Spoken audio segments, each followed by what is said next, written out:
Hey, what's going on, everybody? Ryan Newple here, Noob Sports Show, episode 151. Thanks so much for tuning in today. It is a cold day here in Orlando, Florida, and by cold I mean like 39 degrees Fahrenheit. So I know all of you living up north in the United States are not feeling any pity for me today, but it is cold to me here in Florida. Wearing a sweatshirt, my Gators shirt, going from there. So, hey, appreciate everybody tuning in.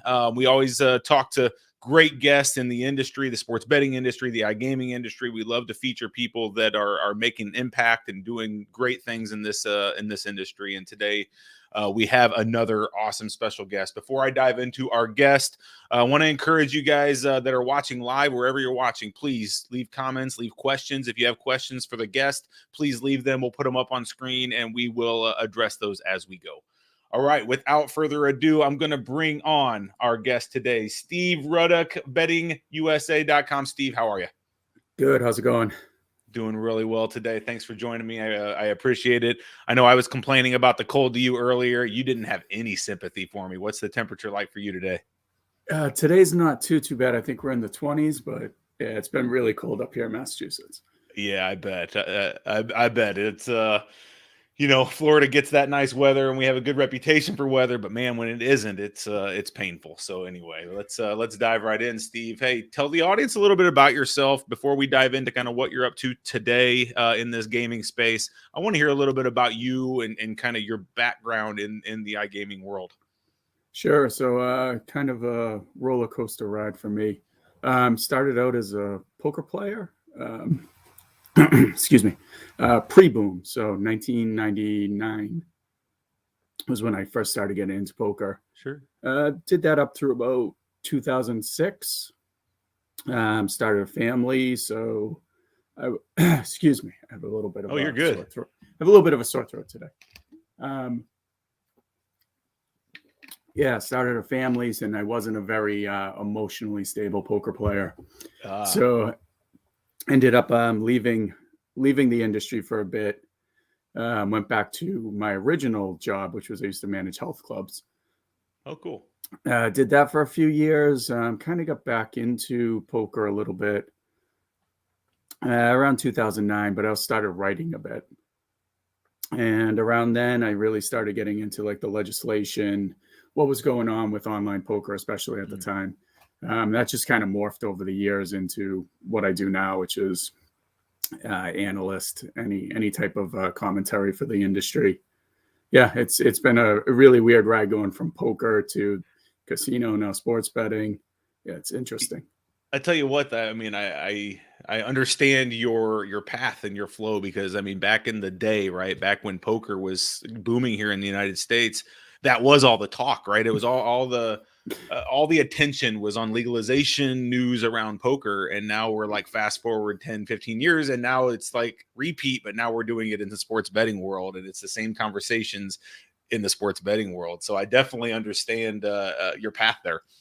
Yeah, the crazy thing was when New Jersey first legalized in 2013, everybody thought online poker was the big opportunity. That turned out not to be the case. I think casino kind of won the day there. And really sunk the first company, so Ultimate Gaming. Yeah, they poured a ton of money into the poker side of it and just never got any returns and closed up shop pretty quick.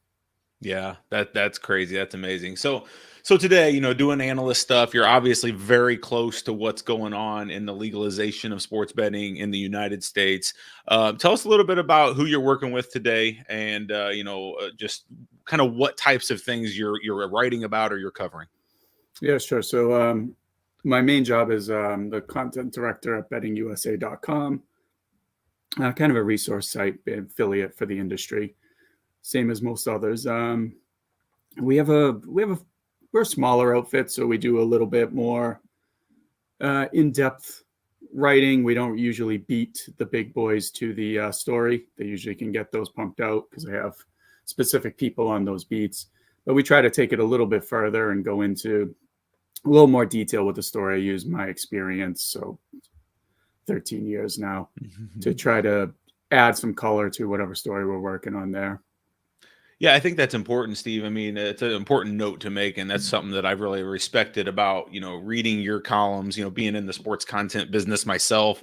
The work that you do isn't just your surfacey work, right? It's you try to take whatever you're writing about and that topic and take it to another level. And I know you mentioned it, but it's something that I wanted to make sure to touch on because I think it's something that other aspiring journalists and people in this space can really take note of. That like sometimes you need to take it to another level, and that's what gets readers. That's what keeps readers engaged, right? Taking them to another level of reading. So something I really respect that you do at bettingusa.com.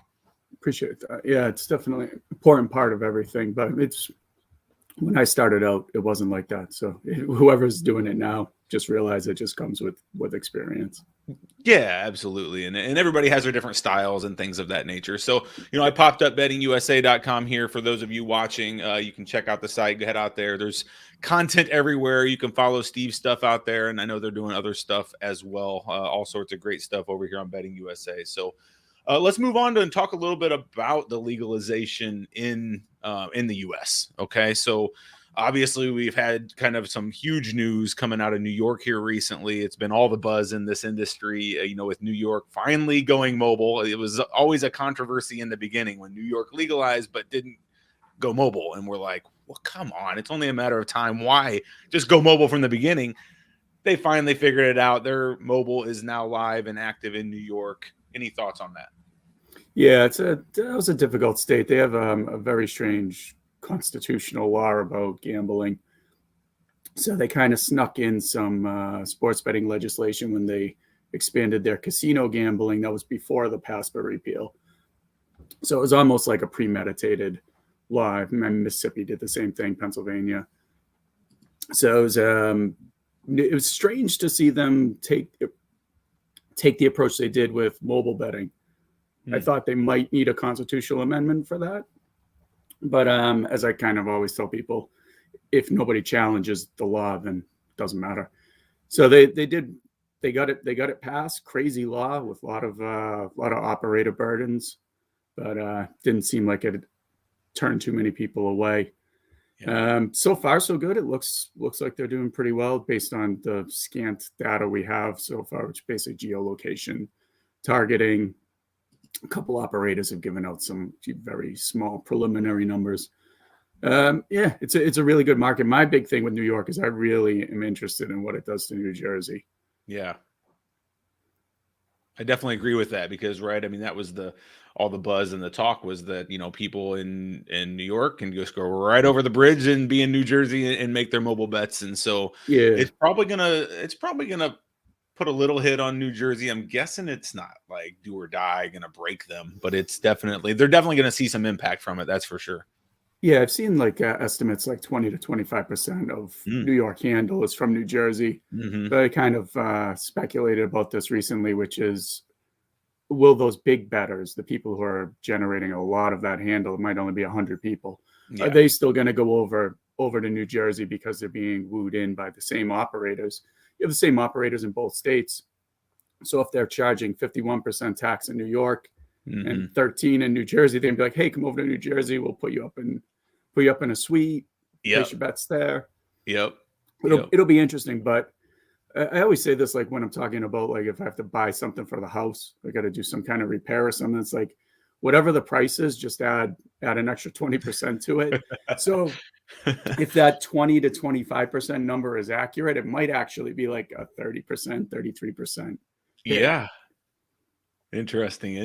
Yeah. Well, we'll see what happens with New York. I mean, everybody's expecting huge things from them, and obviously one of the most populated states and biggest states, and lots of professional sports and things going on there. So I think it's going to be nothing but good. Let's switch up and talk a little bit about your home state. I'm curious what's going on with Massachusetts in regards to legalization efforts there for them.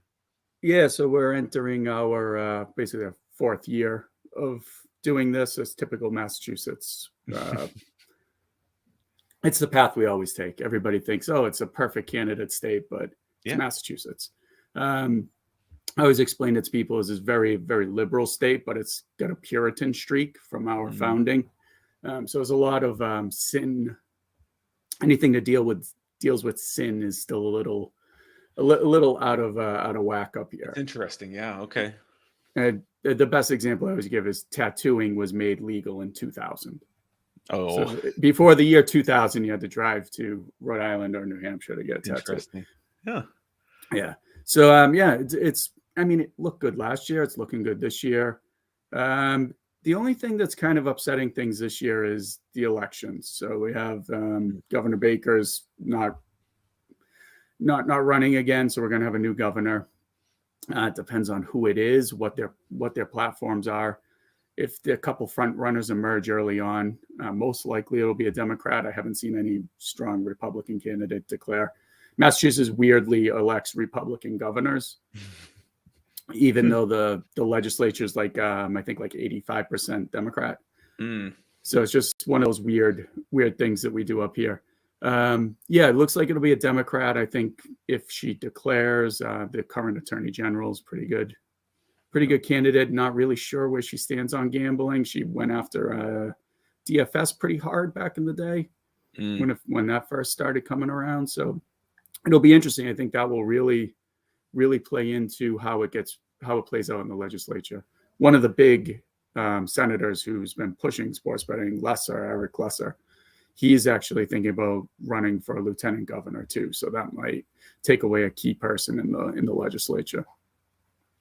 Man, every time I talk and listen to guys like yourself that really understand this space, it just really opens my eyes to like how complex all of this really is here in the United States. You know, we're not only talking about different laws in every state, but then it's like, well, who's elected and who's not elected. And so there's all these different layers that you have to peel back just to like get different things to happen in different states. And sports betting being legalized is just one of those many things that are part of those discussions.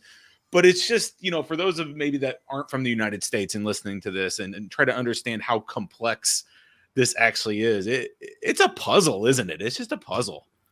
Yeah, every state is so different. I mean, one of the things you have to really think about when we're dealing with this is what gambling exists in the state already. I think that's an often overlooked thing. And if you have, so Pennsylvania has, well, at the time when they were passing their iGaming law, they had 12 casinos. Now they have 13. It's 12 casinos. And so each district that one of those casinos in, they have an outsized influence on gambling policy with that legislator. And then there's also border districts. So typically what happens is casinos will pay a certain amount of money to the town they're located in, but also communities around there, surrounding communities. It's like a host community tax and a surrounding community. So you might be abutting now into like 25 districts. So if there's, it has so much outside influence. And a very smart person over a decade ago told me, if you dig $1 billion hole in the ground and employ 5,000 people, you have a lot of say over gambling policy in the state. So That's a good it's analogy, generally yeah. how it works with these things. And then, of course, I think the number one thing with any state is, does the state need money? If the state doesn't need money, which none of them really do right now, just because of the way the federal government has been subsidizing them, it makes it a little harder, especially in an election year. That's not so much true anymore. 5 years ago, that would have been the only thing. People would be like, no gambling legislation in an election year. Yeah. Now it's not quite true, but it still plays a role, especially if money's not an issue. Interesting. All right, we're going to shift down south real quick. I would be I'd be upset with myself if I didn't talk a little bit about my home state here, Florida, and what they have going on. We all know kind of a little bit of the background and the history of what's been going on here. We thought we had it legalized, and then obviously there was some lawsuits that came about, kind of got reversed. Now you see, I mean, I've just been seeing some things about, DraftKings is pushing all of these like people to try to get on a petition and they're giving out incentives to people in Florida who are going to be a part of this effort to push it. Where are we at in Florida? You know, for those of us that want it to legalize here, any insight to where we're at here, and can we still be hopeful that something may work out? Yeah, I mean, the compact between the Seminoles and the state was pretty problematic from the beginning. You start delving into where does a bet take place, and you open up a very large can of worms that nobody really wants to open. If a bet takes place at the server, then if I place a bet from Taiwan, but it goes through the Florida, isn't that a bet in Florida? What's the difference if I'm if I'm in Taiwan, if I'm in Tallahassee, or if I'm in Boston, there's no difference if you say the bet takes place at a server. So that's like a can of worms that nobody really wants to deal with. And if you go the opposite way with it and you say, well, a bet takes place at both ends, then you've just kneecapped any tribal online gambling efforts. So pretty tough compact there. I'm surprised they just didn't go the way of Arizona, Connecticut, Michigan, license them as commercial online operators. Would have been much easier. As far as the DraftKings, there's a lot of signatures they still got to collect. I mean, it's close. Like they could do it theoretically. It's one of those things like Patriots won against the Falcons Super Bowl. Like, yeah, there's enough possessions where they could do it. They happen to do it that time, but it's not likely. I mean, Portnoy sent out his little emergency press conferences. I think that's going to have more of an impact than maybe generating people that weren't aware of this in the first place. But I was looking at those. They weren't like super popular tweets of his. They were decent. They were better than normal. I think it was about 5,000 when I looked, and his normal tweets are around 2. So, but then his Patriots press conference was like 25, you know? Yeah. So it's that guy, man, he has a following and he has an opinion always. So yeah, I'm from Massachusetts, so I'm very, very familiar with Barstool from the beginning. Yeah. It's up here. It's everybody knows what it is. It's a little different than around the country. But yeah, I mean, if it gets there, then it's still going to go on the ballot. And then you still got to get some type of legislation passed that's going to govern it. There's a lot of steps in that process.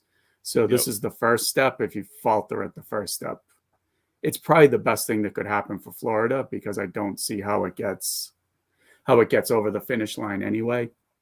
I think the best thing that could happen is the Seminoles lose their appeal. They go back to the drawing board. They keep the parts of the compact that work, the retail betting, whatever else, and then they just come up with an Arizona type policy where tribes are licensed as commercial operators. Well, just keep my fingers crossed, and I'll hope here. All I can do is give my signature where needed, but I really hope something can happen here in Florida. Well, Steve, I don't want to keep you too long. I know you're a busy man. You probably got plenty of coverage to go make happen out here in this industry. But I personally want to thank you for everything you do for the industry. I live and breathe this industry myself, and I always respect people like yourself that do the same and that really are putting a spotlight on this industry that we all love. So definitely want to thank you for that. Yeah, much appreciated. And likewise, like what you're doing. A lot of good info. Amazing. It's nice meeting you in Vegas a couple of years back. It's those are always my favorite, just my favorite times. I love going to those events and meeting people like yourself, and hopefully next time we'll actually be able to hang out a little more and do some things. But those events get crazy, right? You're running here and there and kind of always all over the place. Have you ever like met somebody and they're like, the full picture of them doesn't match their like profile picture? Like they're just like they're either like way taller baffled, or way shorter. They're like, oh, you look much bigger in that profile picture you took. Or you're like, oh, wow, you're 65. You're using your high school graduation photo on your profile. Yeah, exactly. That's hilarious. But yeah, I love those events. I know there's more coming up, so we'll have to make sure we connect definitely at the next one. So, Steve, before we go, any last words, anything else on your mind before we get out of here? Just if anybody wants to follow me or listen to any of my random commentary, you can follow me on Twitter. I'm at Steve Ruddock. Otherwise bettingusa.com, good place to find the latest stuff. We don't post, like I said earlier, we don't post everything. We kind of curate it to the big stories. So if that's all you're interested in, good website for you. One of the things, and now we're just going again here, but one of the things I love about Betting USA, not necessarily just the day-to-day articles, but I think if you really dive in and look at some of the state pages that you guys put together from a resource side of things, I think it's the best in the industry. I mean, just amazing state-by-state pages. It just covers what's going on from every single angle, keeps things up to date. Always love what's going on there for those. And I don't know how much of that you are dealing with, but again, from a resource side, bettingusa.com, those state pages are amazing. Yeah, we got a great evergreen team that keeps that stuff fresh. I don't do a lot of that stuff. I'm more on the news articles of me every now and then. I do a tiny little update, but anything good on that end is definitely the other guys, and they're awesome at that. Cool. So Twitter is where to follow you. I know you're pretty active out there on Twitter, but any other social channels or anything else, or just Twitter the place to be? Twitter's pretty much it. I'm a little too old for Instagram, way too old for any TikTok or anything TikTok. like that. Yeah, no talk, no TikToks. Okay. Yeah, Cool. Twitter's the place for me.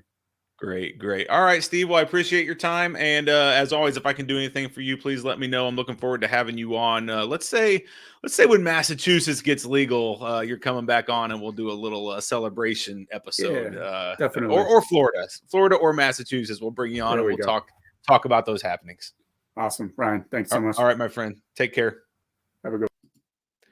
Hey guys, that was Steve Ruddock of Betting USA. Steve's one of the good guys in the industry. I hope you learned a little bit from that. I think he could have talked all day about what's going on in the United States. I really wanted to go state by state and talk about every state, but a lack of time, we won't do that today. So we'll have Steve back on another time, talk about some other things going on. Make sure you follow him on Twitter. Make sure you head out to bettingusa.com and check out all the resources they got going on out there. Great site. Appreciate everybody. If you need anything from me, I'm Ryan Newpol. You can find me on all the social channels at Ryan Newpol or Knup Sports or whatever. Just look up Knup, K-N-U-P. You'll find me. So take care. Stay safe. Until next time, we'll talk to you later. Have a great one. Bye-bye.